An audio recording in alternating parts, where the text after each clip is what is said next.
개성화를 우선 다뤄보죠. 우리가 융을 쭉 공부하더라도 이번 학기로 일단 어느 정도 좀 마치고 쉬었다가 나중에 또 융을 공부하더라도 우리가 벌써 한 1년 공부했으니까 이번 학기에 마무리 짓는데 가장 중요한 개성화 과정은 남은 지금 오늘 포함해서 3주 정도 남았을 거예요. 이 개성화 과정을 좀 마무리할 수 있으면 좋겠어요. 무의식의 기능 제1부에서 다루었던 단계를 넘어서 도달하게 될 가능성과 목적지가 있다. 그것은 바로 개성화의 길이다. 개성화, 인디비주에이션이란 개체가 되는 것이다. 개성을 우리의 가장 내적이며 궁극적인 비길 데 없는 유일한 것으로 이해하는 한 개성화란 본래의 자기가 되는 것이다. 그러므로 우리는 개성화를 자기화나 자기실현이라고 번역할 수 있을 것이다. 앞장에서 논의된 여러 발전 가능성은 그 근본에 있어서 외적인 역할이나 상상된 의미를 위해 탈자기화하는 것, 즉 자기 포기에 있다. 앞의 경우에서 자기는 사회적 인정의 뒷전으로 뒤의 경우에서는 원투상이라는 자가 암시적 의미의 배후에 물러선다. 이 두 경우 모두 집단성이 압도적이다. 집단을 위한 자기 포기란 사회적 이상에 해당된다. 그것은 심지어 사회적 의무와 미덕으로 간주된다. 이렇게 함으로써 자기 포기를 이기적으로 오용할 지경에 빠져들 수 있다 하더라도 말이다. 우리는 이기주의자들을 자기중심적이라고 부른다. 물론 이 말은 내가 여기에서 다루고 있는 자기라는 개념과는 아무런 상관이 없는 것이다. 이에 반하여 자기실현이란 자기 포기와는 대립적인 위치에 있는 것처럼 보인다. 그러나 이것은 아주 보편적인 오해이다. 그 이유는 사람들이 개인지상주의와 개성화를 충분히 구별하지 않은 데 있다.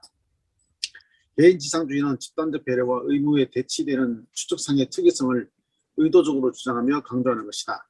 그러나 개성화는 바로 인간의 집단적 숙명을 더 온전하게 충족시키는 것을 의미한다. 개인의 특이성이 충분히 고려되면 개인의 특성을 소홀히 하거나 심지어 억압한 것보다 더 나은 사회적 능력을 기대할 수 있기 때문이다. 즉 개인의 특이성이란 결코 그 실체나 구성 요소들이 기성이라는 뜻으로 이해할 수 없는 것이다. 오히려 혼합관계의 특이성 혹은 그 자체로는 보편적인 여러 기능이나 능력의 등급이 있는 분화라고 이해될 수 있는 것이다. 모든 사람의 얼굴은 하나의 코, 두 개의 눈 등을 가지고 있다. 그러나 이와 같은 보편적인 요소들은 모두 다양하다. 그리고 모든 사람의 얼굴은 개인적 특성을 가능하게 만드는 다양성이 있다. 그러므로 개별적인 얼굴의 특이성을 가능하게 하는 것은 바로 이 가변성이다. 개성화는 주어진 개별적 숙명을 충족하는 오직 하나의 심리학적 과정을 의미할 수 있다. 다른 말로 하면 인간으로 하여금 그가 그렇게 있는 그 특정한 개별적 존재로 만드는 것이다. 그렇게 함으로써 그는 통상적 의미에서의 자기중심적인 것이 아니라 단지 그의 특이성을 채우는 것이며 이미 말했듯이 이기주의나 개인지상주의와는 요원한 차이가 있는 것이다. 살아있는 단위로서의 인간 개체가 보편적 요소들로 조성되고 있는 한 개체는 완전히 집단적이며 그렇기 때문에 전혀 집단성과 대립되는 것이 아니다. 그러기에 고유성을 개인지상주의적으로 강조하는 것은 살아있는 존재의 이와 같은 기본적 사실에 모순된다. 그에 반하여 개성화는 바로 모든 요소들의 생동하는 협동작용을 지향한다. 그러나 그 자체는 보편적인 요소들이지만 그것들은 언제나 오직 개인적인 형태로 존재하므로 그것을 충분히 살펴보는 작업은 또한 개인적인 영향을 일으킨다. 어떤 것도 이 개인적 영향을 능가할 수 없다. 개인지상주의로는 어림도 없는 것이다. 개성화의 목적은 한편으로는 페르소나, 다른 한편으로는 무의식적 사항들의 암시적 관계력에 그릇된 분리해서 자기를 해방시키는 것과 다름없다. 페르소나가 심리학적으로 무엇을 의미하는지는 지금까지 말한 것에서 충분히 명확해졌을 것이다. 이제 집단적 무의식의 간섭과 같은 다른 측면을 본다고 할 때 우리는 여기에서 누구나 쉽게 접근할 수 있는 페르소나의 심리학보다 더 어두운 내면 세계로 들어서게 된다. 벼슬아치 티내는 얼굴을 한다 또는 사회적 역할을 한다는 말이 무슨 말인지는 누구나 알고 있다. 사람은 페르소나를 통하여 이런 사람 또는 저런 사람으로 보이고자 한다. 혹은 가면 뒤로 숨기를 좋아한다. 심지어 사람은 특정한 페르소나를 보호벽으로 구축한다. 이렇게 페르소나의 문제를 이해하는 데는 전혀 어려움이 없는 편이다. 그러나 암시적인 힘으로 의식에 파고드는 저 미묘한 내적 과정을 일반적으로 이해할 수 있도록 묘사하는 일은 이와 다르다. 이러한 안으로부터의 간섭작용은 정신병, 창조적 영감, 그리고 종교적 개종의 사례의 도움으로 가장 잘 파악할 수 있을 것이다.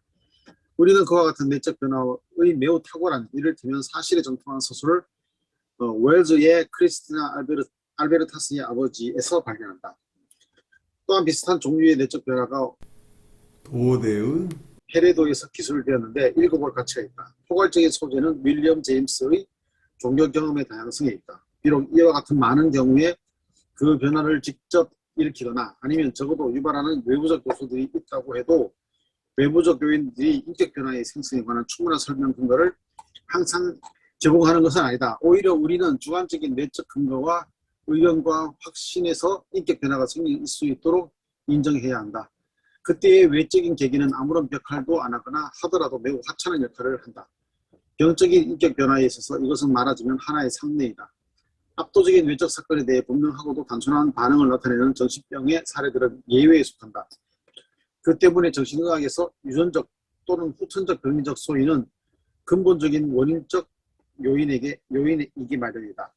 대부분의 창조적 직관의 경우에도 마찬가지이다. 왜냐하면 떨어지는 사과와 뉴턴의 중력 법칙 사이에 순수한 인권적 관련을 사람들은 거의 받아들이려 하지 않을 것이기 때문이다.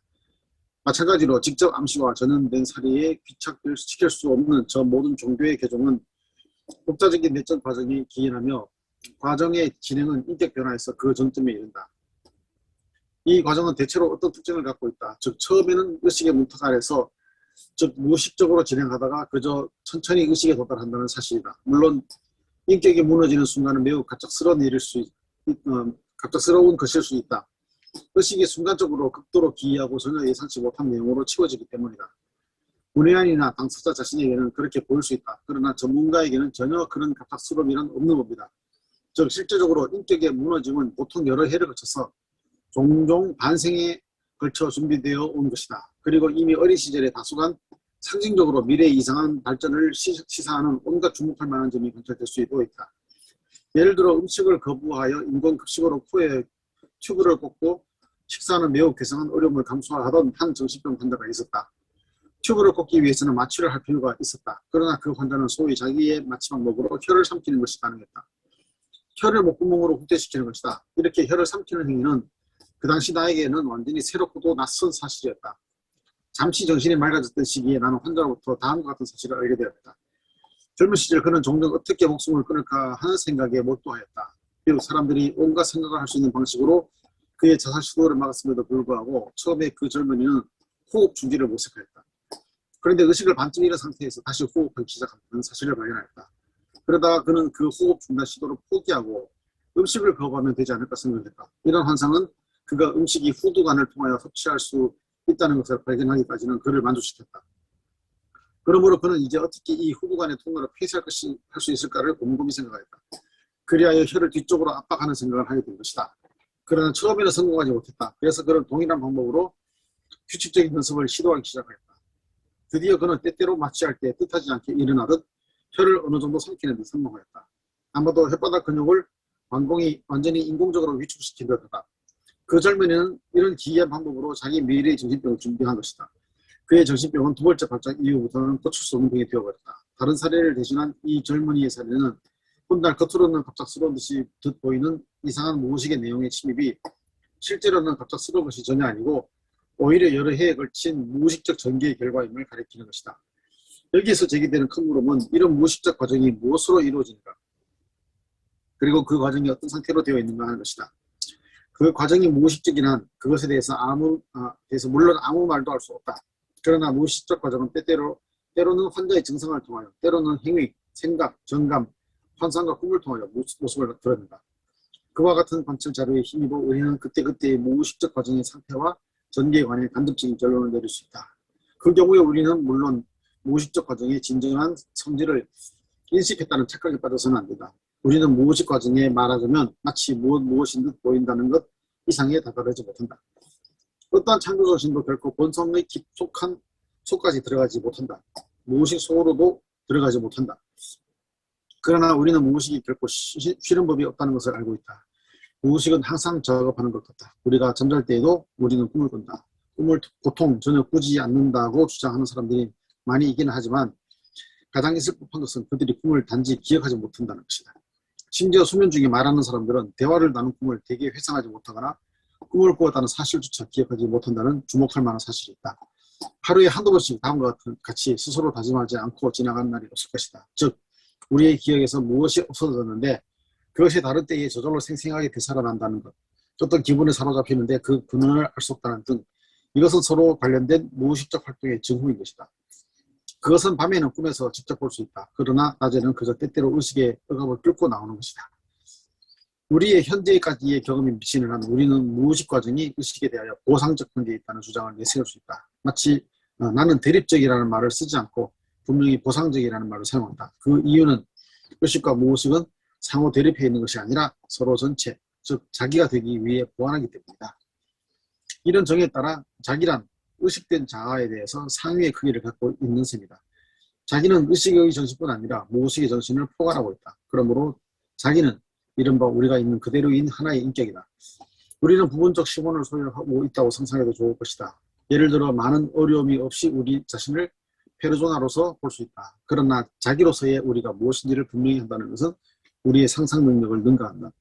이러한 심리학적 작업을 수행하려면 부분이 전체를 파악할 수 있어야 하기 때문이다.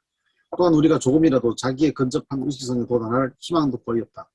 왜냐하면 우리가 아무리 의식화한다고 하더라도 언제나 거기에는 특정할 수 없는 무의식의 양이 존재하기 때문이다.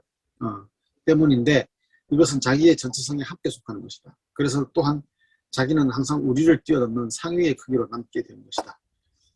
자아의식을 보상하는 무의식의 과정은 전체 정신의 자가조절에 필요한 모든 요소를 지니고 있다. 개인적 단계에서는 의식에서 인정받지 못하고 꿈에 나타난 개인적 주제들, 혹은 일상에 의미 있는 것이면서도 지나쳐버린 것들, 우리가 의식에서 도출해내지 못한 결론, 우리가 자신에게 허용하지 않은 정감, 우리가 하지 않고 쌓아둔 비판 등이다. 그러나 자기인식과 그에 따른 행위로 자기 자신을 의식화하면 할수록 집단적 무의식에 더 치워져 있던 개인적 무의식의 층은 사라진다. 그래서 이제는 더 이상 편협하고도 사사로이 예민한 자아, 세계에 갇혀있지 않은 더 넓은 세계, 객체에 참여하는 의식이 생기는 것이다. 이런 폭넓은 의식이란 무의식적인 개인적 대극 성향을 통하여 보완되거나 수정되어야 할 개인적 요구, 염려, 희망과 야망 등에 민감하고 이기적인 착종이 아니다. 오히려 그것은 객체와 세계에 접합된 관계 기능이며 객체를 세계와 더불어 무조건의 의무지워진 해석하기 어려운 공동체 속으로 옮겨놓는 것이다. 이 단계에서 발생되는 착종이란 더 이상 이기적인 욕구 사이의 갈등이 아니라 나와 다른 사람에게 모두 관계되는 어려움들이다. 이 단계에서 중요한 것은 궁극적으로 집단적 무의식을 움직이게 하는 집단의 문제이다. 왜냐하면 그런 착종은 개인적인 보상이기보다 집단적 보상을 필요하기 때문이다. 여기서 우리는 무의식이 어떤 내용을 산출한다는 사실을 경험하게 된다. 그 내용은 단순히 그 당사자인 개인과 관련될 뿐 아니라 다른 사람, 아니 심지어 많은 사람들, 그리고 아마도 그 모든 사람들에게 유효한 것들이다. 여기까지 우선 좀 읽고 이 중에 제가 한 귀절을 가지고 여러분하고 좀 나누고 싶어요. 여기 80쪽에 우리의 현재까지의 경험이 미치는 한 우리는 무의식의 과정이 의식에 대하여 보상적 관계에 있다는 주장을 내세울 수 있다. 이게 보상적인 개념에 대한 얘기를 우리가 지난번에 쭉 해왔을 것이에요. 그래서 의식 쪽에서 가지고 있지 못한 부분을 무의식이 보상적인 기능을 통해서 의식을 지지해 주는 경우들이 많이 있다. 이제 이런 얘기를 이미 해왔는데, 나는 대립적이라는 말을 쓰지 않고 분명히 보상적이라는 말을 사용한다. 이렇게 얘기하면서 그 이유는 의식과 무의식은 상호 대립에 있는 것이 아니라 서로 전체, 즉 자기가 되기 위해 보완하기 때문이다. 이러한 정의에 따라 자기란 의식된 자아에 대해서 상위의 크기를 갖고 있는 셈이다. 여기서 관념적으로 우선 좀 생각을 해보죠. 여기서 융이 자기라고 얘기했을 때 의식된 자아, 의식 자아의 상위 개념으로 보고 있다는 얘기죠. 그래서 자기와 자아를 여기서 구별해내고 있죠. 근데 여기서 자아는 융이 의식된 자아라는 개념을 의식자, The conscious ego. 의식된 자아와 자기라는 개념을 구별하고 있는데 자기는 의식된 자아의 상위 개념이다. 이런 것을 얘기하고 있고 왜냐하면 자기는 의식의 정신뿐만 아니라 무의식의 정신을 포괄하고 있다. 그러면 여기서 개념적으로 이 자기 속에는 의식적인 자아와 또 무의식의 정신, 이렇게 두 가지를 다 포괄해서 여기서 자기라는 개념을 설정하고 있죠. 그럼 이 개념은 굉장히 큰 개념이죠. 의식 자아와 그리고 무의식의 정신까지를 포함해서 자기라는 개념을 사용하고 있는 거죠. 그러므로 자기는 이른바 우리가 있는 그대로 하나의 인격이다. 이것을 인격이라고 본다. 여기서 자기를 여기서 셀프스트라고 표현하고 있는 것. 셀프스트를 이 자기라고 하는 개념이 결국 융이 얘기하고 있는 그래서 인격이라고 보는 거죠. 우리는 부분적 시몬을 소유하고 있다고 상상해도 좋을 것이다. 여기서 융이 자기가 시몬이라고 부르고 있는 부분을 부분적으로 보고 있는 거죠.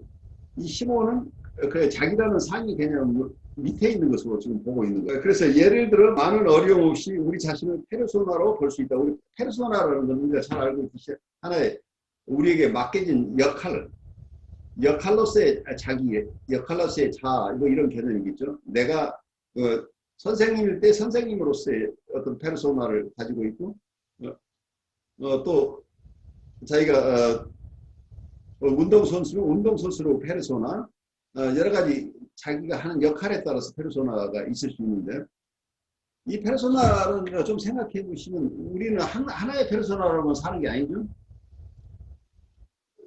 어쩌면 우리가 직업인으로서의 페르소나도 있지만 또 가정에서는 나는 아버지이기도 하고 또 어떤 관계에서는 우리가 아이가 되기도 하죠. 우리 부모님하고 관계에서는 우리는 아이이고 그리고 누구의 형제가 되기도 하고 누구의 친구가 되기도 하고 그래서 우리에게 맡겨진 역할은 굉장히 많죠. 페르소나라는 측면에서는. 그래서 하나의 페르소나가 아닌 거죠. 그래서 마치 우리가 모자를 쓰는 것 같은 거죠. 그러면 이 페르소나를 우리의 인격이라고 얘기할 수 없는 것은 여러 개의 페르소나를 우리가 필요에 의해서 가질 수 있기 때문이죠. 그것을 내려놓을 수도 있는 거죠. 그렇다면 그 페르소나 이전에 있는 어떤 존재를 여기서 자기라고 여기서 이름 짓고 있다고 한다면 자기는 의식된 자아와 그리고 무의식적인 정신까지를 포괄하는 자기라는 개념이니까 이 자기를 여기서 하나의 인격으로 보고 있는 거죠. 거기서 융의 얘기를 좀 더 따라가 보죠. 그러나 자기로서의 우리가 무엇인지를 분명히 한다는 것은 우리의 상상 능력을 능가한다. 여기서 그리고 논리적으로 자기를 이렇게 구성을 하고 있지만 이거 자체는 사실은 우리의 상상 능력을 초과하는 거기 때문에 언어로 표현할 수 없다는 얘기를 하고 있는 거죠. 지금. 이런 심리학적 작업을 수행하려면 부분이 전체를 파악할 수 있어야 하기 때문이다. 그렇다면 셀프스트를 알려면 그 자기를 알려면 의식 자아가 우리는 의식 자아밖에는 우리가 액세스할 수 없기 때문에 무의식적인 정신을 접근할 수 없잖아요. 그럼 의식 자아 conscious ego를 통해 의식 자아가 자기를 인식할 수 있느냐 하는 얘기죠. 이 자기는 상위 개념인데 그 속에는 의식 자아뿐만 있는 게 아니고 무의식적인 정신을 포괄하는 자기라고 한다는. 그런데 이 자기를 구성하고 있는 자기의 하나의 구성 부분인 의식 자아가 자기를 전체로 파악해낼 수 있을 것이다. 이게 인식할 수 있는 것인가 하는 하나의 질문이 여기서 나오는 거죠. 또한 우리가 조금이라도 자기의 근접한 의식성에 도달할 희망도 거의 없다. 왜냐하면 우리가 아무리 의식화한다고 하더라도 언제나 거기는 특정할 수 없는 무의식의 양이 존재하기 때문인데 이것은 자기의 전체성에 함께 속하는 것이다. 그래서 또한 자기는 항상 우리를 뛰어넘는 상위의 크기로 남아있게 된다. 이제 논리적으로 이렇게 되는 거죠. 우리가 아무리 의식화를 많이 해나간다고 해도 아까 자기의 개념 속에 의식된 자아와 무의식적인 정신을 포함하고 있다고 하는데 근데 무의식의 내용을 아무리 의식화해 나간다고 해도 다 할 수 없기 때문에 결국 전체로서의 이걸 의식된 자아와 무의식적인 정신을 포괄하고 있는 이 자기는 우리 의식으로는 접근할 수 없다는 거죠. 다. 전체로서의 자기를 접근할 수 없기 때문에 우리가 아무리 애를 써도 결국 우리가 알 수 없는 그 대상이다. 이제 이렇게 되죠. 어떤 기원이 우리가 오라는 개념을 사용을 정치문법 속에서 들여왔죠. 우리가 만나는 대상도 진화는 오다라는 개념, 이발빙 오라는 개념을 사용했는데 우리 스스로도 우리 스스로가 우리에게 신비죠. 우리의 셀프라는 건 결국 우리가 다 알 수 없기 때문에 신비잖아요. 우리가 의식적으로 논리적으로 아무리 애써도 우리는 우리 자신이라고 자기라고 하는 것은 우리가 온전히 파악해낼 수가 없다는 이런 한계에 부딪히는 거죠. 이게 논리적인 서양의 이분법으로서는 접할 수 없는 이 한계를 지금 얘기하고 있는 거죠.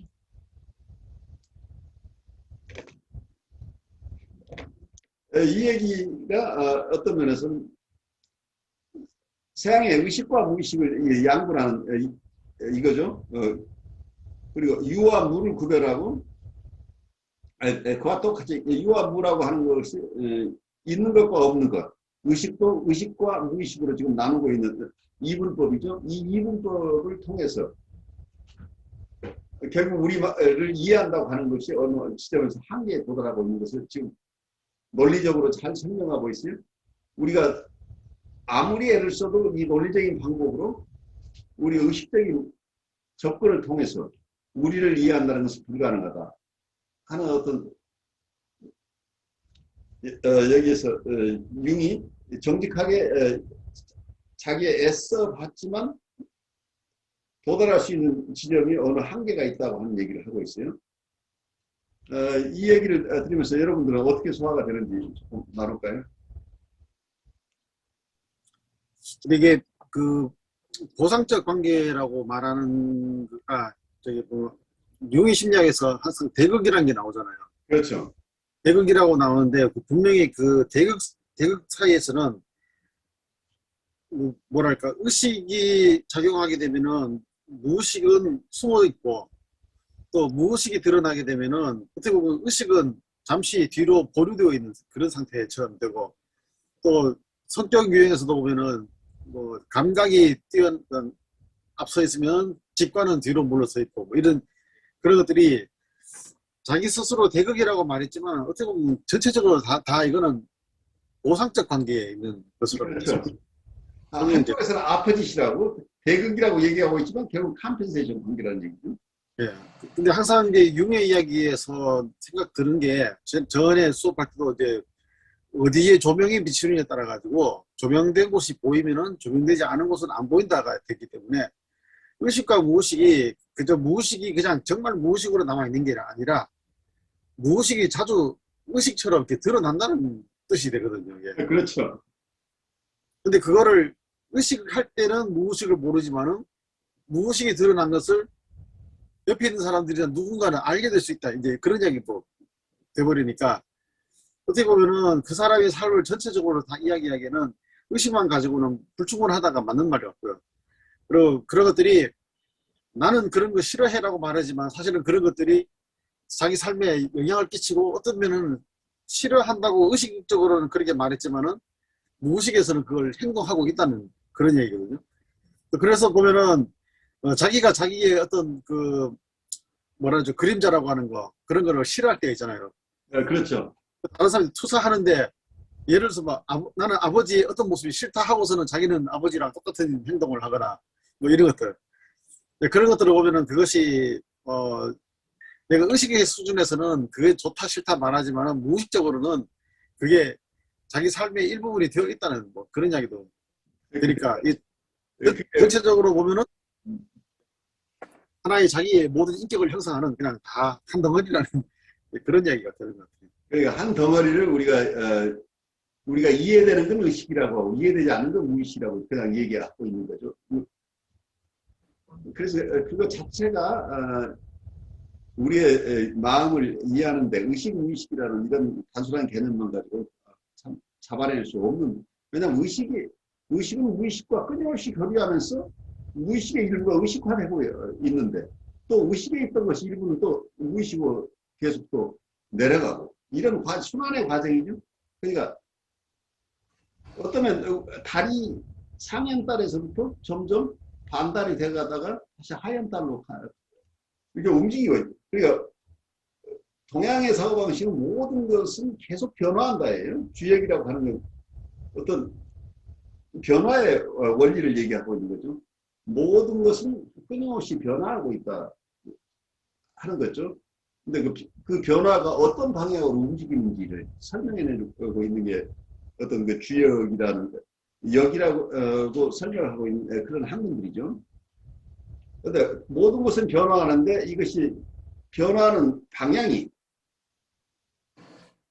도에 맞는 것이냐 아니냐 이제 이런 쪽에서 보고 있어서 합당한 방향으로 변화하는 것이냐 아니냐를 보는 게 어떤 동양 사상에서 중요한 것으로 보이는데 문제는 여기서 보상적인 관계라고 하는 거가 굉장히 애매하죠. 그 무의식의 내용이 의식을 다 보상한다? 이 부분에 나는 이해할 수가 없어요. 융이 너무 나이브하게 얘기하고 있는 거죠.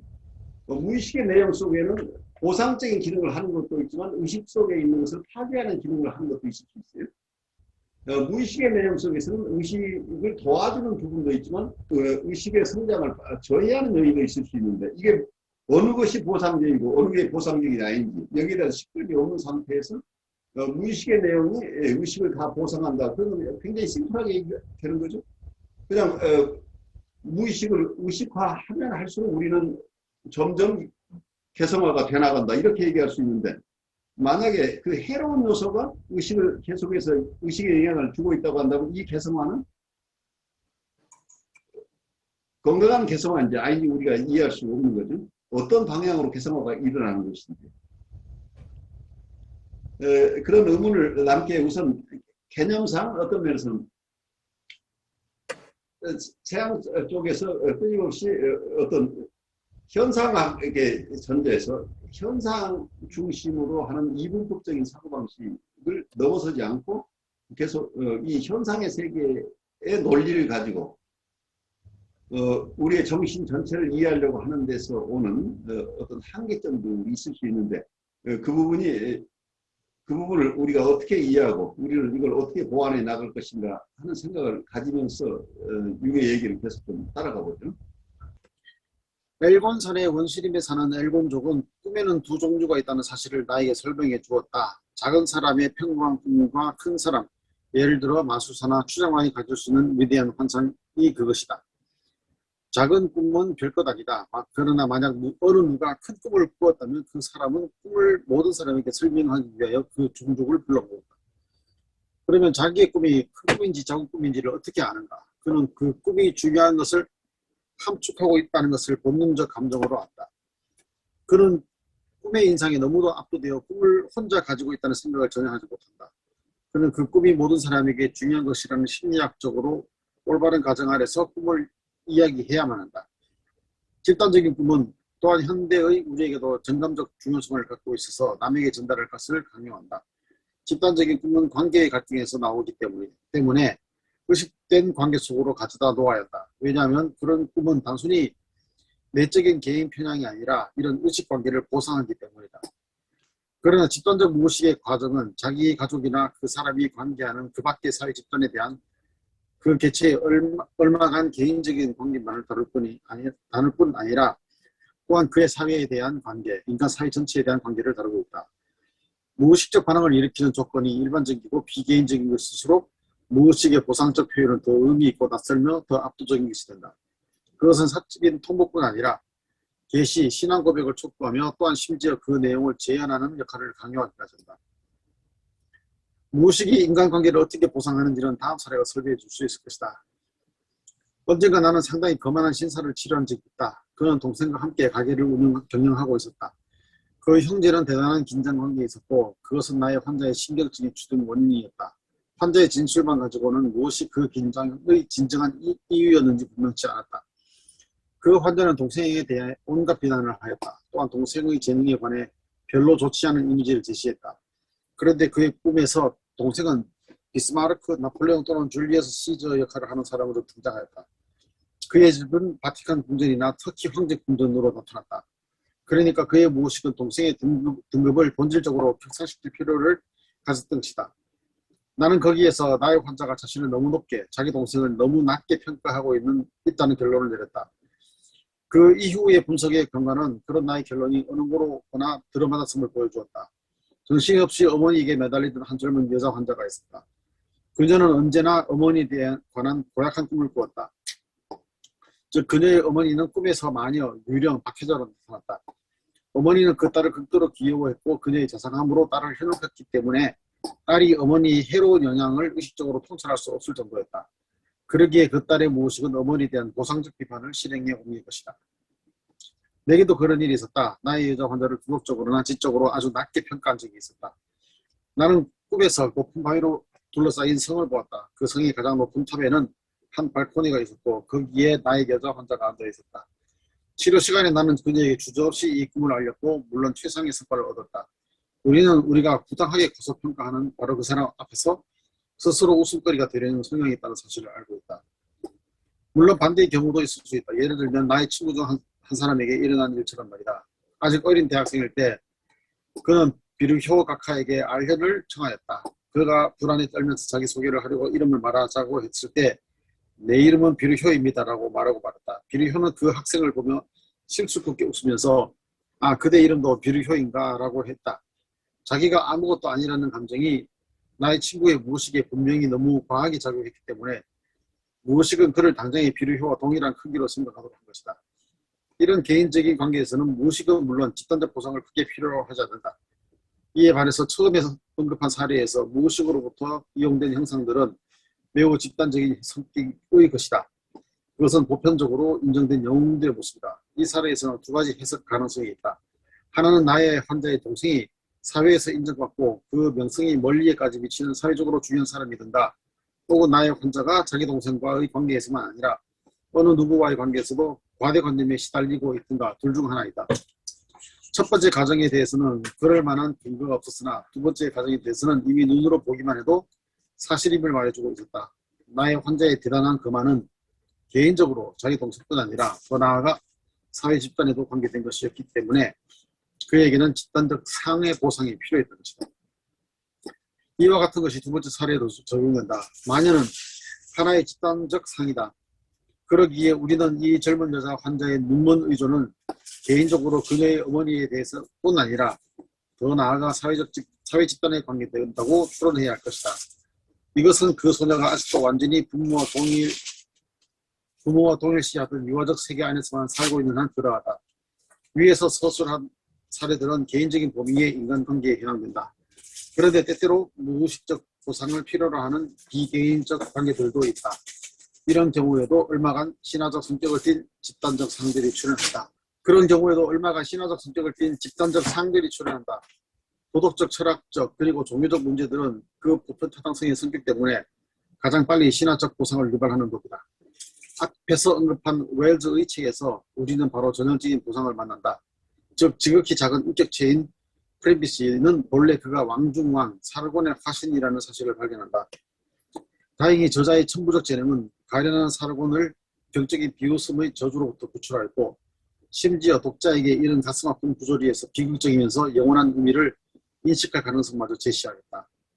즉 프린비시 순전히 아무것도 아닌 그는 자신을 모든 과거와 다가오는 시대의 통과점으로 인식한 것이다. 즉 작은 프린비가 원상의 괴물에 의해 최종적으로 삼켜지게 되지는 않았지만 그런 일이 거의 일어날 뻔했다는 사실을 전제로 한다면 경한 광기를 가지고 이러한 인식에 도달하는데 그의 심한 희생을 치른 것은 아니다. 악과 죄의 일반적인 문제란 세계에 대한 우리의 비개인적 관련의 또 다른 관점이다. 그러기에 이 문제는 다른 어떤 것보다도 더 집단적 보상을 일으킨다.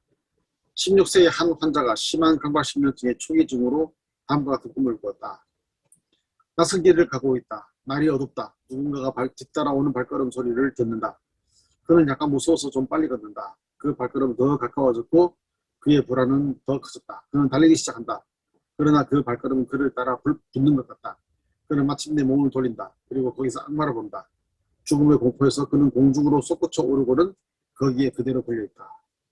이 꿈은 두 번이나 반복되어 특히 중요한 꿈이라는 사실을 보여주었다. 알려진 바와 같이 강박신경증은 소심함과 의례적 강박성으로 인해 겉보기에 도덕 문제의 양성을 가질 뿐 아니라 속에는 비인간성, 범죄성, 그리고 극악무도한 사악성도 가득 들어있다. 그렇지 않아도 섬세하게 조직된 인격은 그런 것들을 통합하는 일을 절망적으로 주저한다. 그래서 그토록 많은 의례적으로 올바른 방법이 배후에 위협적으로 도사리고 있는 악에 대항하는 힘으로서 행해져야 한다. 이 꿈을 꾼 뒤에 그의 신경증은 시작되었다. 신경증의 문제는 환자가 스스로 말한 것처럼 본질적으로 일시적 또는 오염되지 않은 깨끗한 상태를 유지하려는 데 있었다. 그러기 위해서 그 환자는 세상과 인생의 무상함을 기억하는 모든 것과의 접촉을 엄청난 번잡성, 소심한 정화 의례, 그리고 헤아릴 수 없는 극도로 복잡한 계율의 불안한 관찰로서 넘어서거나 무효로 만들었다. 그 환자가 자신 앞에 놓여 있는 지옥의 현존을 아직 알기 이전에 꿈은 그에게 만약 그가 다시 지구로 돌아오고자 한다면 그것은 그에게 악과의 계약을 의미한다는 사실을 가르치고 있었다. 나는 다른 곳에서 젊은 신학도에게서 종교 문제의 보상성이 제시된 꿈에 대하여 언급하였다. 그 신학도의 문제는 신앙에 대한 온갖 어려움이었다. 이것은 현대인에게는 드문 일이었다. 그는 꿈에서 검은 옷을 입은 하얀 마법사의 제자였다. 흰 마법사는 일정한 어떤 지점에 이르기까지 그를 가르쳤다. 그곳에서 그는 말했다. 여기서 신앙의 어려움이 이제 검은 마법사를 필요로 한다는 것이었다. 검은 마법사가 나타났다. 그러나 그는 흰 옷을 입고 있었다. 그가 주장하기를 낙원의 열쇠는 찾았으나 그가 열쇠를 어떻게 해야 할지를 알기 위해서는 하얀 마법사의 지혜를 필요로 한다고 하였다. 이 꿈은 분명 대극의 문제를 내포하고 있다. 대극의 문제는 알려진 바와 같이 도교 철학에서는 우리의 서구적 세계관과 완전히 다른 해답을 얻었던 것이다. 꿈이 이용하는 형상들은 비개인적 종교 문제의 성격과 일치하는 비개인적 집단적 사항들이다. 기독교적 세계관과 반대로 그 꿈은 선과 악의 상대성을 바로 음과 양의 유명한 도교적 상징을 상기시키는 방식으로 방지하고 있다. 물론 우리는 그와 같이 꿈의 보상성을 근거로 의식이 보편적인 문제 속으로 들어가 자신을 상실하면 할수록 무의식이 그만큼 광범위한 보상작용을 만들어낸다고 추론할 수는 없다. 비개인적 문제를 다루는 데는 만약 이렇게 발현도 된다면 합법적 및 비합법적 작업이 있다. 합법적인 작업이란 보상이 오직 가장 깊은 곳에서 우려나는 진정한 개별적 필요에서 이루어지는 경우에 한한다. 그 반대로 비합법적 작업이란 단순히 지적 호기심이나 불쾌한 현실로부터의 도피를 시도하는 경우이다. 후자의 경우에서 의식은 너무나 인간적이면서 오직 개인적인 보상만을 산출한다. 그것은 의식을 일상적인 것에 귀착시키는 분명한 목적을 가지고 있다. 비합법적인 방법으로 끊임없이 몽상에 도취해 있는 사람들은 흔히 우스꽝스러운 꿈을 꾼다. 그것은 범람을 줄이고자 시도한다. 이렇게 우리는 보상의 성질로 미루어보아 의식적 노력의 진지함과 정당성을 짐작할 수 있다. 무의식이 어느 정도 큰 생각을 가질 수 있다는 사실을 받아들이기를 꺼려하는 사람들이 적지 않은 것은 사실이다. 사람들은 나에게 항변할 것이다. 아니, 정말 당신은 무의식이 우리 서양의 정신적 기질에 대해 건설적 비판과 같은 것을 할 수 있다고 믿는 것이 겁니까?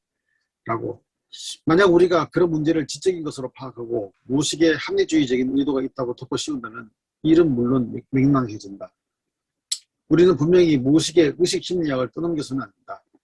무의식의 정신이란 본능적인 것이다.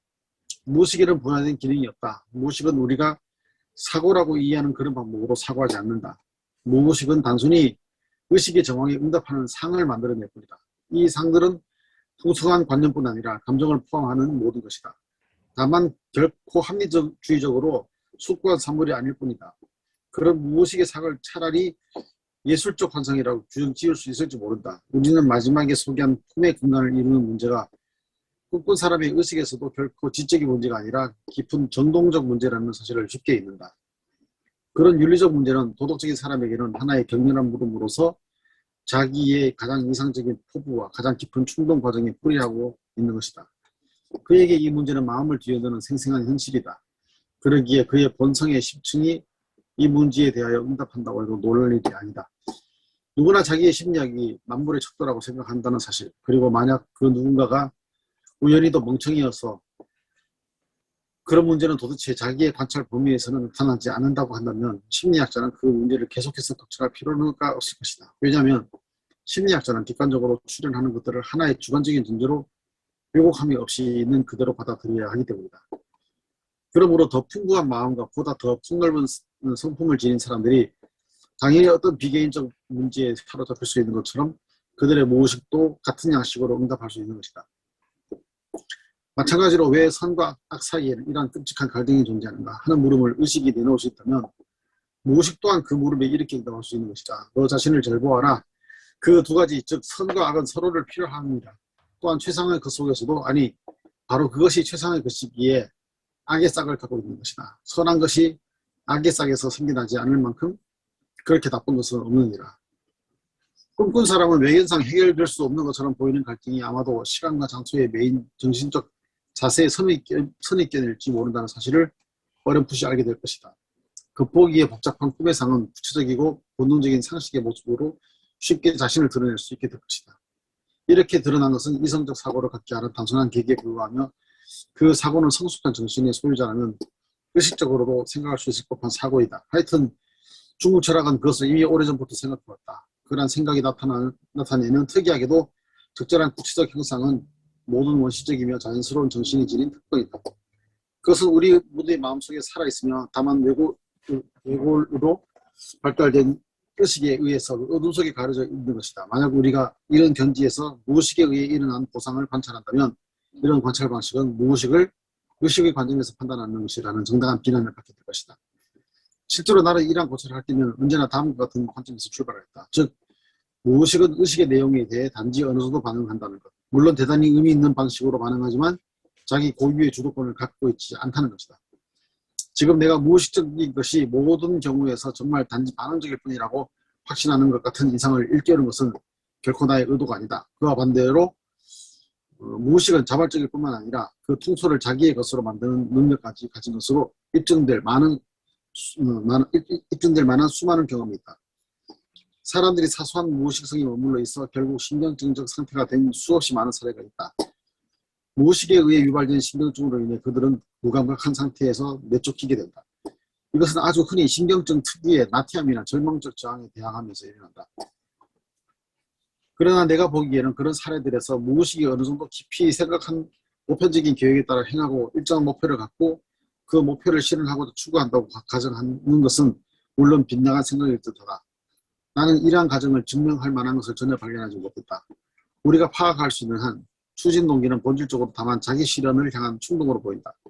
만약 그것이 보편적 계획이라면 아직 과도한 무의식성을 즐기는 모든 개체는 저항할 수 없는 마음의 움직임으로 인해 고도의 의식성을 얻도록 자극되지 않을 수 없을 것이다. 그런데 그것은 분명 그렇지 않다.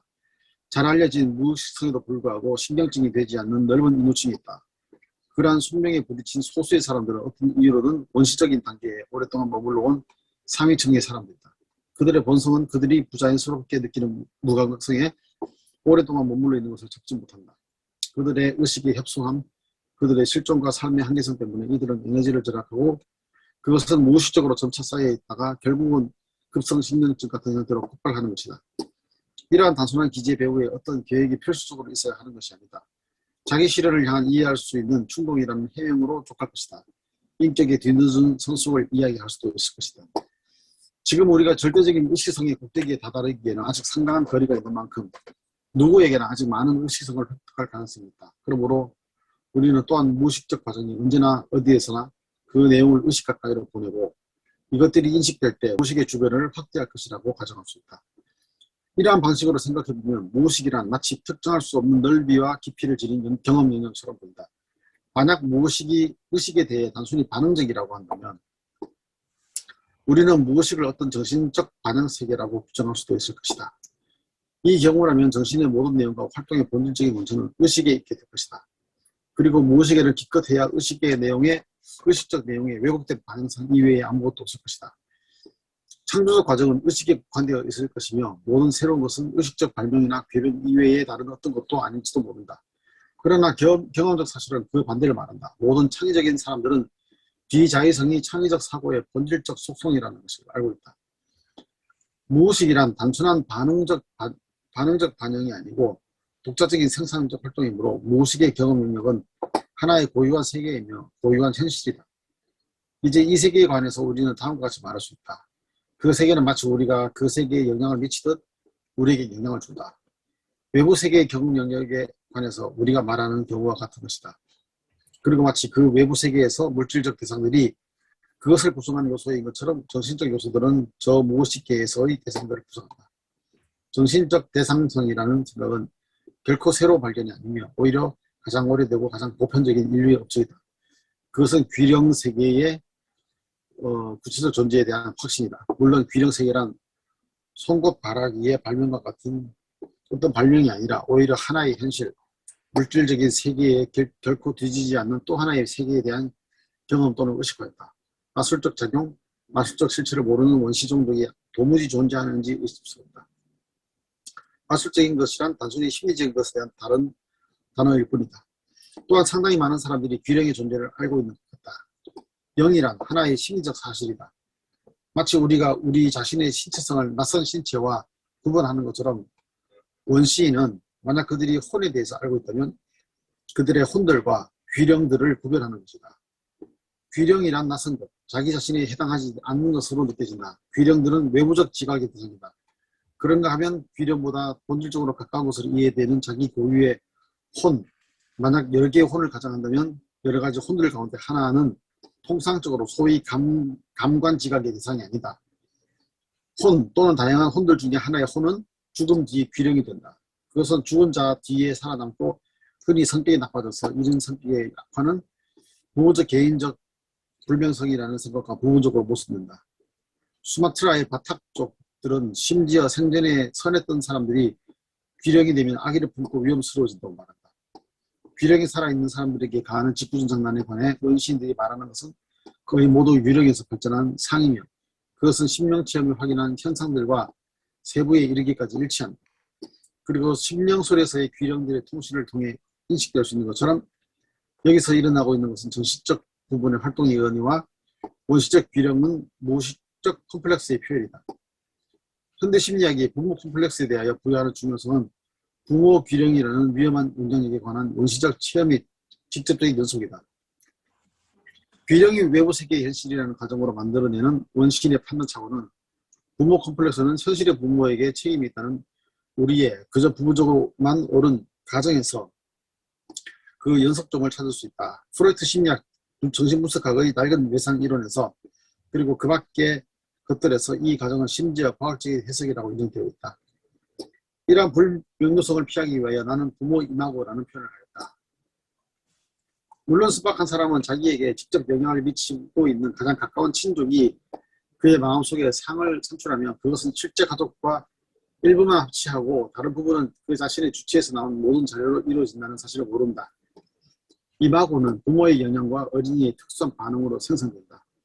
그러기에 객체를 단지 매우 제한적으로 재현한 상이다. 물론 순박한 사람은 부모가 자신이 보는 것과 같다고 믿는다. 그 상은 무의식 중에 투사되어 왔고 부모가 사망해도 그 투사된 상은 계속 영향을 미친다. 마치 그 상이 그 자체로 존재하듯 하는 영혼이듯이 말이다. 원시인들은 밤에 돌아오는 부모의 귀령을 이야기한다. 그러나 현대인은 이것을 구성 또는 모성 컴플렉스라고 부른다. 어떤 사람의 의식 영역이 제약되면 될수록 정신 내용, 상상된 것들은 마치 밖에 있는 귀령이나 마술적 세력처럼 나타나며 이것은 살아있는 사람, 마술사, 마녀에게 투사된다. 이미 영혼관념이 존재하는 일종의 보다 높은 발전 단계에서는 모든 상상된 것은 더 이상 투사되지 않으며 이 경우에는 심지어 나무와 돌들이 서로 말을 주고받는다. 하나 또는 다른 컴플렉스가 적어도 더 이상 낯설지 않을 만큼 의식에 근접되어 있어 심지어 의식에 속하는 것으로 지각된다. 이런 소속감은 처음에는 해당되는 컴플렉스가 의식 내용처럼 느껴질 정도로 되지 않는다. 그 컴플렉스는 어느 정도 의식과 무의식 사이에 말하자면 반그림자로 머물고 있다. 더욱이 한편으로는 의식의 주체에 소속되거나 친근한 것이 되지만 다른 한편으로는 자율적 존재로 남아 의식에 대립되어 나타난다. 하여튼 주체적 의도에 반드시 순종하지 않으며 오히려 그것을 능가하기까지 한다. 흔히는 어떤 영감의 원천이며 경고와 초자연적 정보의 원천이다. 그 내용들은 심리학적으로는 의식에 아직 완전히 통합되지 않은 자율적인 컴플렉스라고 설명할 수 있을 것이다. 원시적 영혼, 이집트의 바와 카는 그런 유의 컴플렉스들이다. 이런 컴플렉스는 비교적 높은 단계에서 특히 모든 서구의 문화민족들에게서는 항상 여성성이다. 분명 여기에는 보다 깊고 중요한 이유가 있다. 우선 여기까지 또 좀 멈춰서 우리 얘기를 좀 해보자. 이 영에 대한 얘기들을 하고 있는데 융이 얘기하는 이 가이스트 혹은 영이라는 것이 여러분들은 어떻게 느끼시나요?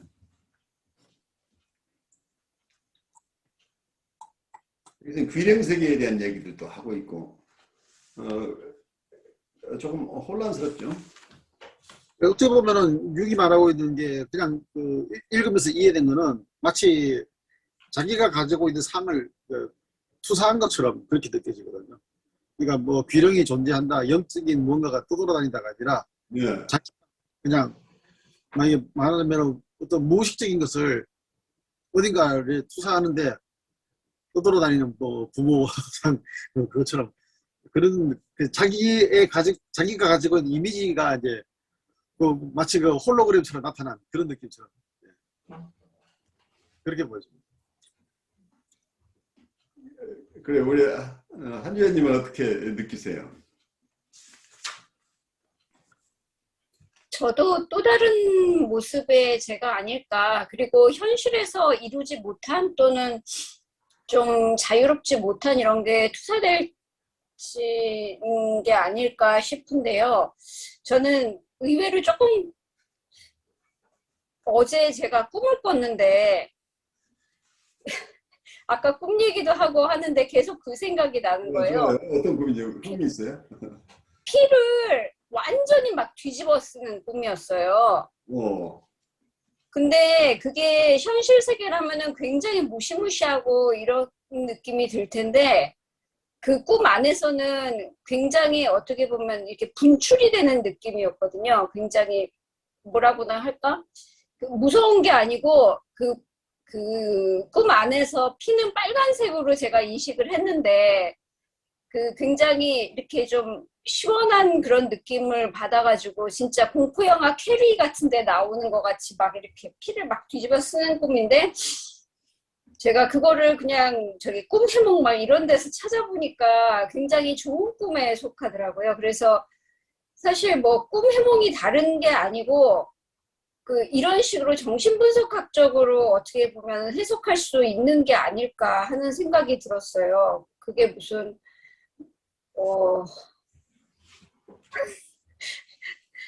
네, 아무튼 뜬금없는 얘기인데 좀 그런 생각이 들어가지고 아까 내내 굉장히 어쩌면 우리가 융의 꿈속에서 끊임없이 우리는 융의 꿈 얘기를 듣고 있는 것 같은 느낌이에요. 저에게는. 많은 어떤 지식을 가지고 활용을 해서 이 동서양의 것을 여러 가지를 조합해서 얘기를 하고 있지만 어쩌면 이 사람이 가지고 있는 아주 풍요로운 여러 가지 상들 얘기인 것 같아요. 그래서 불가에서 얘기하는 우리가 아상이라고 하는 거, 아상, 인상, 중생상, 수자상 뭐 이런 식으로 우리 그 상에 대한 것을 불가에서 여러 가지로 다양하게 얘기를 하고 있는데 나라는 생각, 나라는 나에 대한 어떤 상, 그리고 사람이라는 생각, 또 하나는 중생상이라고 어떤 생명을 가진 생명체라는 어떤 그런 모습의 상, 그 수자상이라는 것, 우리가 생명이 끊어져도 계속해서 살아남아있는 어떤 이런 영속되는 어떤 생명체에 대한 어떤 이런 이미지, 이런 여러 가지 상들인데 이런 상들을 불가에서 이런 것은 다 무상한 것이다 라고 보는 거죠. 그거 자체, 이 상에 의해서 우리는 끊임없이 번뇌가 온다고 봐요. 이런 상들을 가지고 있는 것 자체가. 그 상을 넘어서야 되는데 그 상에 매여 산다는 얘기입니다. 그래서 모든 것은 우리 마음에서 일어나는 건데 어떤 이 마음은 뭐라고 얘기할지, 그걸 이게 융이 얘기하는 셀프라고 얘기할지 어떨지 그 디파인은 여러 가지로 할 수 있게 우리의 원래의 마음, 우리의 자성이라 하는 것, 우리가 태어날 때 이미 있었던 우리의 마음, 그 마음은 우리가 의식하거나 의식하지 않거나 우리가 유기체로서 계속 활동하도록 하고 있는 어떤 우리의 주인이 있다는 얘기죠. 내가 의식하거나 의식하지 않거나 내가 잠을 잘 때도 그대로 나를 지탱하고 일어나도 나를 또 깨워서 활동하도록 하고 있는 어떤 우리 안에 본성이나 자성이 우리에게 있다고 보는 거예요. 그 마음의 여러 가지 작용 중에 일부일 뿐이라고 보는 거죠. 그래서 어쩌면 이런 여러 가지 상들이 생겨나기 이전에 생각이나 어떤 상을 일으키기 이전에 원래 본디 마음, 본래의 마음이 있다고 보고 여러 가지 상들은 우리의 감각기관이나 보통 우리가 감각을 통해서 이해하는 것들이 여러 가지 상을 만들어낼 수도 있겠죠.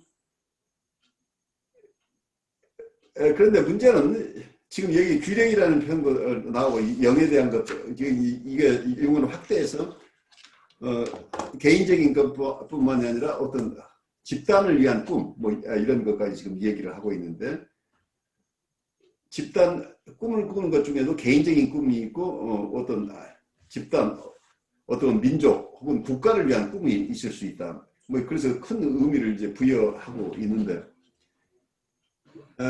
동양의 유학을 공부하시는 분이나 어떤 불교 쪽에서도 보는 것, 이 꿈에 매여서 이런저런 얘기를 하는 것 자체가 그게 망상에 우리가 휘둘리는 것이다 라고 보고 있는 거죠. 그런 생각이 이런저런 꿈에 시달리고 있을 때는 좋은 경전을 읽거나 공부를 하는 것이 도움이 된다. 이제 이런 얘기를 해요, 동양 분들은. 근데 이 융은 끊임없이 그 상들에서 의미를 추출하려고 지금 애를 쓰고 있죠. 그래서 서로 접근 방법이 크게 다른 거죠. 이런 생각도 좀 해보는데요. 왜 사람이 몸 안에서 움직이는 것들이 어떤 것들은 의식적으로 움직여야 되는 게 있잖아요. 손을 쓴다나 이런 것들은 그렇죠. 의식적으로 움직여야 되는데 뭐 폐라든지 심장이라든지 소화기관 이런 것들은 이게 저절로 움직여져야 되거든요. 우리가 자율 기능을 가지고 있다고 하는 거죠. 근데 그 자율 기능이라고 하는 것이 어떻게 움직일 거냐는 거죠. 그죠? 네. 자율이라고 얘기하고 있을 뿐이지 생물학적으로. 그러니까 어떻게 보면은 우리가 이제 정신적으로도 심리적으로도 우리가 의식해서 움직이는 부분이 있지만은 자율신경계처럼 움직이는 정신도 있다고 봐지는데 어쩌면은 그런 자율신경계 같이 움직이는 그런 몸의 신경이라든지 아니면 의식에 있었던 또 어쩌면 그게 무의식에 속할 수도 있을 것 같은데요. 근데 그런 것들이 어떻게 보면은 그 의식이라는 것에 생명을 부여하기 위해서는 그런 자율신경계 같은 그 무의식적인 움직임도 있어야 한다 이런 생각이 들거든요. 같이 있어야 되는 거죠. 이게 뭐 목적도 없이 그냥 충동적으로 일어나는 일이 아니라 그것도 사실 어떤 목적성을 지니고 있다고 봐야 되는데 단지 의식이 그 목적에 대해서 관여하거나 아니면 의식이 가지고 목적으로 끌고 가거나 하지 않을 뿐이지 무언가는 분명히 목적성이라든지 어떤 인간이 살아가는데 신체든지 정신이든지 살아가기 위해서는 반드시 있어야 하는 그런 요소다 이런 생각도 드는 것 같아요. 그래서 목적성이 있다고 보는 건 굉장히 중요한 성찰일 거예요. 그러니까 우리의 무의식적인 어떤 행동들은 거기에 숨겨진 목적이 있을 수 있겠죠. 그런데 우리의 의식화되지 않은 것들이죠. 그래 우리의 소화기관들도 소화를 계속 잘 되는 방향으로 움직이고 있잖아요. 호흡기는 호흡을 잘하는 방향으로 움직이고 있고 누가 시키는 거 아니잖아요. 혈액은 순환이 잘 되도록 애를 쓰고 있고 그래서 우리의 모든 신체 기관들이 태어나면서부터 어떤 목적을 가지고 기능하고 있는 거죠. 그 목적이 우리가 누가 부여한 목적인지는 모르지만 어떤 방향으로 움직이고 있는 거죠. 그러니까 우리의 정신활동 속에서도 의식화되지 않고 있는 많은 정신활동들이 있는 거죠. 그것들이 어떤 목적을 향해서 움직이고 있겠죠. 근데 이걸 어떻게 받아 소화하느냐는 우리 각자의 몫인데, 그러니까 어떤 기존 개념을 다 벗어나 모든 개념을 다 내려놓고 생각한다면 우리가 태어났을 때 우리는 이미 태어나면서부터 엄마의 젖을 찾게 되죠. 그리고 뭐가 불편하면 소리 지르죠. 울어서 도움을 청하는 거죠.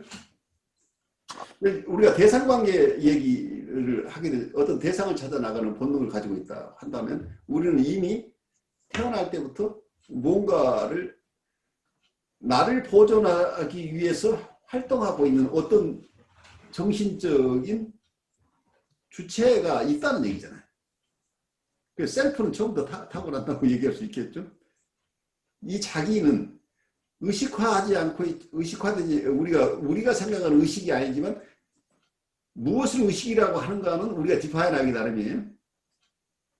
태어난 아이는 의식을 가지고 소리 지르고 엄마를 향해서 돌아 눕고 엄마의 젖을 향해서 찾아가죠. 거기는 그걸 의식이라고 우리가 부르지 않을 뿐이죠. 근데 아이는 뭔가 대상을 향해서 계속 움직여 나가고 있죠. 어떤 관계를 맺고 있죠. 그래서 이런 주체가 있다고 좀 볼 수 있잖아요. 그 주체가 이제 갓 태어났다고 얘기를 할 수 있지만 이 하드웨어는 지금 갓 태어났는데 소프트웨어는 옛날부터 있었던 소프트웨어일 수도 있다고 보는 게 불가의 생각이에요. 이미 태어날 때 그 소프트웨어가 장착되어 오는데 이 소프트웨어는 설명하는 방법이 여러 가지인데 어쨌든 불가의 유심론에서는 우리의 의식은 말하자면 우리가 눈으로 보고 식이라는 용어를 쓰는데 이 식을 인식이라고 보는데 8식론을 가지고 있어요. 유식론에서는 8개의 어떤 인식 체계가 있는데 그러니까 우리가 눈으로 봐서 뭔가를 알게 되는 것, 인식을 하게 되죠. 근데 그 인식하는 것은 눈이 인식하는 거냐, 눈이나 귀가 인식하는 거냐. 그 눈이나 귀를 이건 눈을 불가에서는 그냥 눈을 안근이 뿌리근이라는 얘기를 쓰고 있어요. 그래 안근, 안입이 설신, 의라는 용어를 쓰고 있는데 안근 그리고 이근, 설근, 비근 그리고 의근 이런 용어를 쓰고 있는데 우리의 눈 자체는 의근이라고 표현을 하고 있어요. 그래 눈 자체가 있는데 이게 의근이 있는데 그 실제 보는 것은 이 눈이 보는 것이 아니라 눈이라는 감각기관을 통해서 보는 주체가 있다는 거예요. 이게 말하자면 여기서 우리의 주인이라는 얘기죠. 그리고 귀로 듣는 것도 귀를 가지고 있지만 못 듣는 사람 얼마든지 있죠. 코를 가지고 있지만 냄새를 못 맡는 사람도 있고. 그런데 그거 감각기관 자체가 잘못될 수도 있지만 그것을 인식하는 주체가 있다고 보는 부분. 그리고 의근이라고 하는 그 안이비 설신까지 그리고 우리 바디 자체도 거기에서 우리가 인식을 하는데 우리 바디를 통해서 인식하죠. 피부 통해서. 그리고 또 하나는 브레인, 뇌를 통해서 우리가 의식을 하는데 뇌도 하나의 눈이나 귀나 이와 같은 그건 의근이라고 그래서 이 브레인을 통해서 인식하는 것을 의식이라고 부르는 것 같아요. 이분들은 불가에서는. 그래서 안식, 이식, 비식, 설식, 그리고 신식, 그 다음에는 의식. 그래서 여기서 안, 이, 비, 설, 신, 이 5가지의 감각기관 플러스 의식이라고 할 때는 일단 우리의 브레인 자체에서 의식의 기능을 한다. 그래서 브레인도 그래서 하나의 감각기관으로 보는 거죠.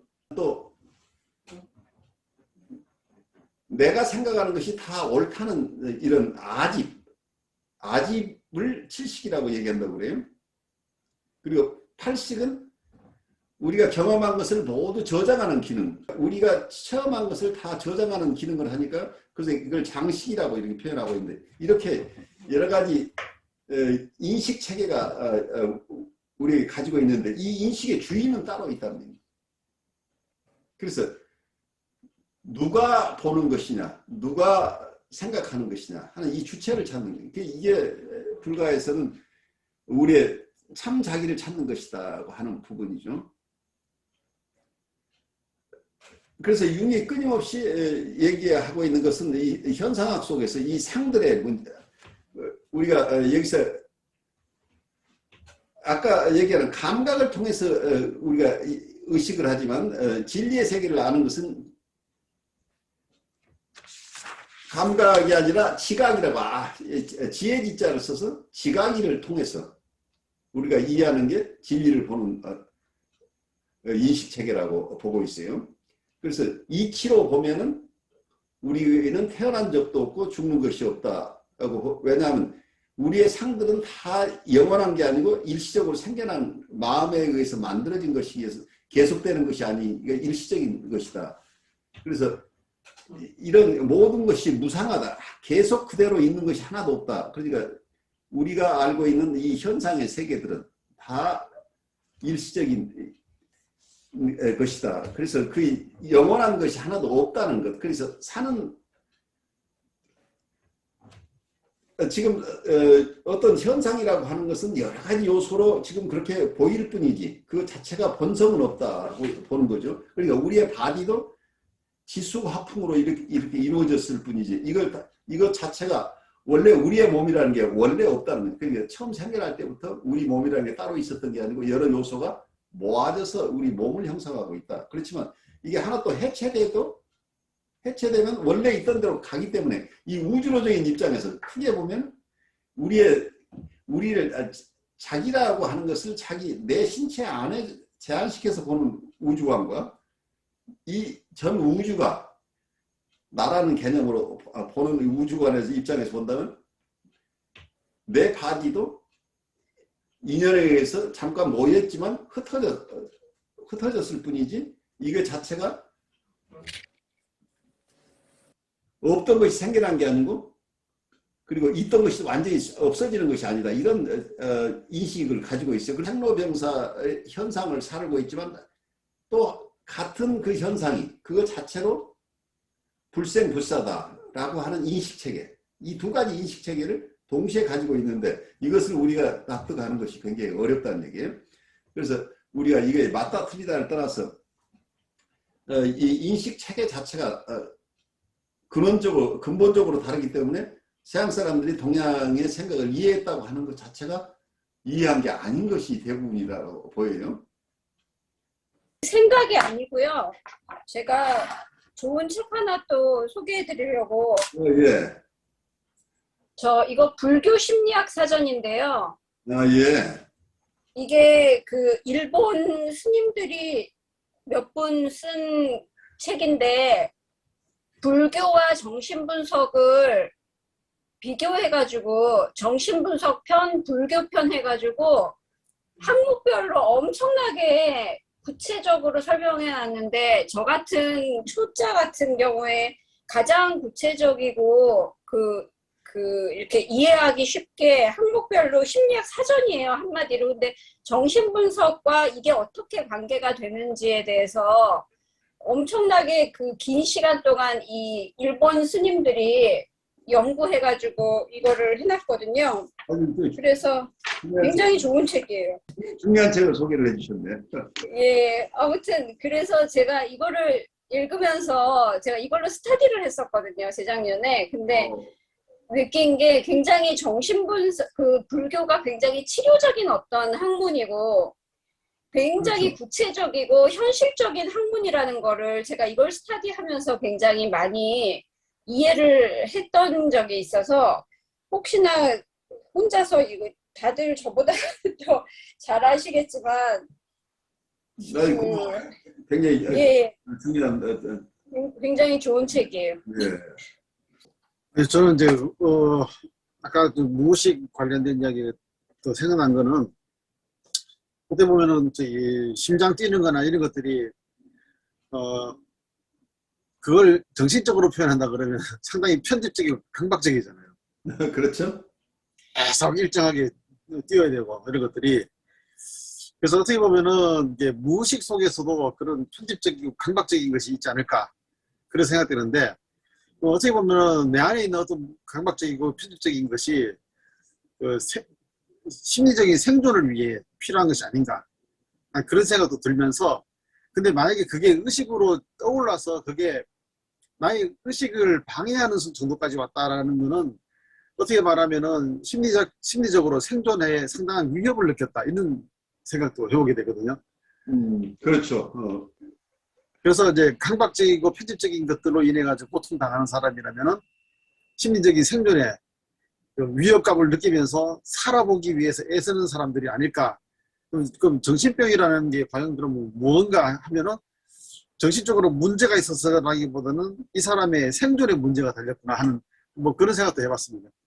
그래서 뭐 어쨌든 그게 그래서 이제 어떻게 보면 융이 말하고 있는 무의식의 보상적 관계라고 말하는 것들이 어쩌면 이제 그런 쪽으로도 생각을 해보면은 생존을 위해서 무의식이 의식과 함께 살아간다. 뭐 이런 그런 생각도 해보게 되는 것 같습니다. 그래요. 또 우리가 다른 쪽으로 본다면 의식이 무의식의 세계에 큰 영향을 미칠 수 있는 부분이 어떤 경우에 우리의 마음이 깊은 어떤 선정에 들어간다 할지, 우리 마음에서 모든 생각을 다 잠재우고 있는 사이에는 우리의 생체 활동도 굉장히 천천히 움직일 가능성이 있죠. 그렇게 강박적으로 신체가 활동하지 않아도 될 만큼 우리 마음의 여유가 있어지면 신체들의 긴장도 풀리는 것 같아. 이렇게 얘기를 할 수 있겠죠. 불가에서는 우리의 기본적인, 우리가 보통 의식이라고 하는 육단심이라고 그래요. 우리의 바디이고라는 얘기예요. 우리의 몸 자체가 정신을 담고 있다고 보는 부분이죠. 그래서 프로이드도 우리가 처음에는 바디 이고로서 우리가 처음 이고가 기능한다 이렇게 얘기를 하고 있는데, 그로부터 점차 또 다른 의식들이 개발되어 오긴 하는데,